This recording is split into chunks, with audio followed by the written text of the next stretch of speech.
جیسا کہ آپ سب جانتے ہیں کہ پچھلے ہفتے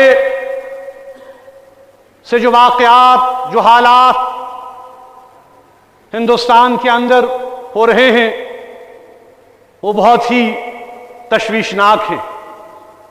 آپ نے دیکھا کہ اتر پردیش کے سنبل علاقے میں جامع مسجد، شاہی جامع مسجد 500 سال سے زیادہ جو پرانی ہے، اس کی جب کورٹ نے سروے کی کا حکم دیا تو مسلمانوں نے برملا احتجاج کیا، ان پر گولیاں چلا دی گئیں اور 5 مسلمان شہید کر دیے گئے۔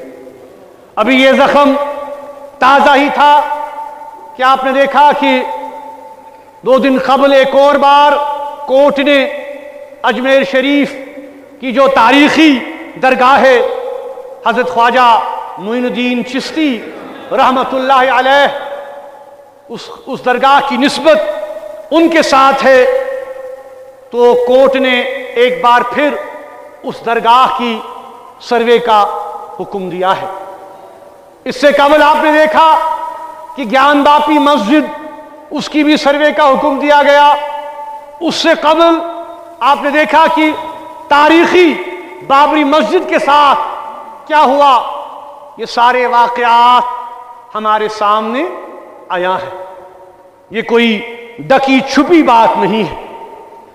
میں یہاں پر یہ بات برملا کہنا چاہتا ہوں کہ یہ ہمیں سمجھ نہیں آ رہا ہے کہ یہ کیا طرز عمل اختیار کیا جا رہا ہے۔ کورٹ میں شکایت درج کی جاتی ہے اور کورٹ فوراً حکم دیتا ہے کہ تاریخی عبادت گاہوں کی سروے کی جائے۔ ہم یہ محسوس کر رہے ہیں کہ یہ معاملہ اتنا سیدھا نہیں ہے جتنا یہ نظر آ رہا ہے۔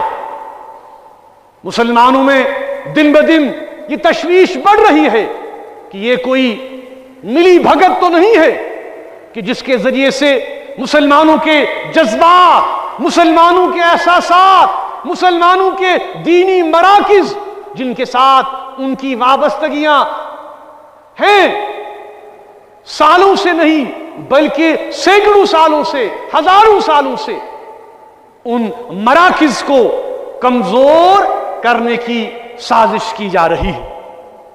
آپ جانتے ہیں کہ اجمیر کی جو درگاہ ہے خواجہ معین الدین چشتی رحمت اللہ علیہ، اس کے ساتھ صرف ہندوستان کے مسلمانوں کی وابستگی نہیں ہے بلکہ پورے بر صغیر کے کروڑوں مسلمانوں کی وابستگی اس درگاہ کے ساتھ ہے۔ یہ درگاہ پچھلے 800 سال سے وہاں پر قائم ہے، اور ہم یہ سمجھنے سے قاصر ہیں کہ ایک کورٹ کیسے کسی کے کہنے پر اس کی پھر سے سروے کا حکم دے سکتا ہے۔ یہ افسوسناک طرز عمل ہے۔ ہندوستان کے مسلمانوں کے ساتھ ساتھ جموں کشمیر کے مسلمانوں کے جذبات بھی مجروح ہو گئے ہیں، کیونکہ ظاہر سی بات ہے کہ یہاں سے بھی ہزاروں مسلمان جو ہے اس درگاہ میں جاتے ہیں۔ ہم یہ سوال پوچھنا چاہتے ہیں کہ کیا ہندوستان ایک سیکولر ملک نہیں ہے؟ کیا ہندوستان کے آئین میں مسلمانوں کے تحفظ کی بات نہیں کہی گئی ہے؟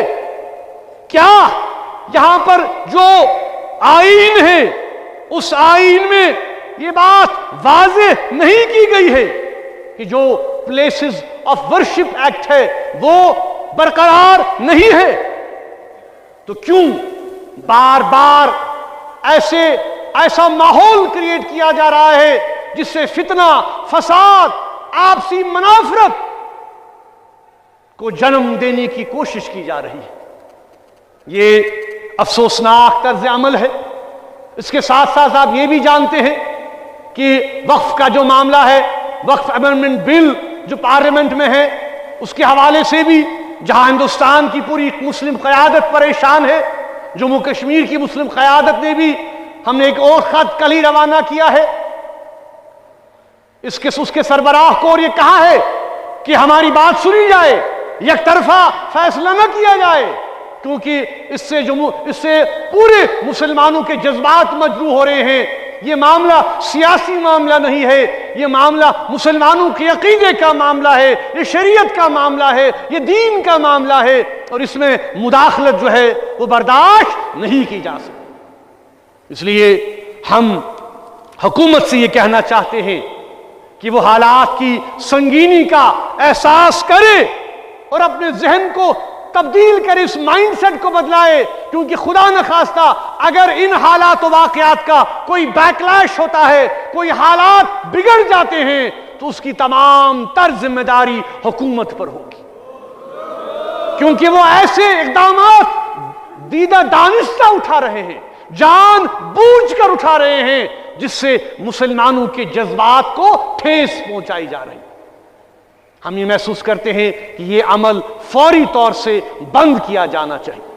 کہ یہ مختصر اس میں عرض کروں، بیان کروں آج کے حالاتوں ہند حوالہ، تو مگر ونی آو یہ اطلاع کہ یور میڈیا آمت تو میڈیا ہسا تروک نہ یور مسجد مز کی، مے چھُنہٕ تران فکری کہ یہ کیا طریقہ چھُ آج کل کس دورس مز، آج کل کس زمانس مز، یہ چھا ممکن کہ اگر کت ون تو ام پتہ کیا یی کت سو دباؤن، ام پتہ کیا یی سو کت نظر انداز کرن۔ اس پولیس کس ات طرز عملس مذمت کران، ملامت کران، بیٚیہِ چھِ تمن یہ ونان کہ طرز عمل بدلٲیِو، یہ کت کرٕنۍ، کت گژھِ لُکن تام واتٕنۍ، سٲنۍ کت چھِ برملا، چاہے کٲنٛسہِ پسند یی یا نہ یی۔ اگر آپ نے ہمارے چینل کو سبسکرائب نہیں کیا ہے تو عام پبلک چینل کو سبسکرائب کیجئے اور ہاں بیل آئیکن ضرور دبائیے۔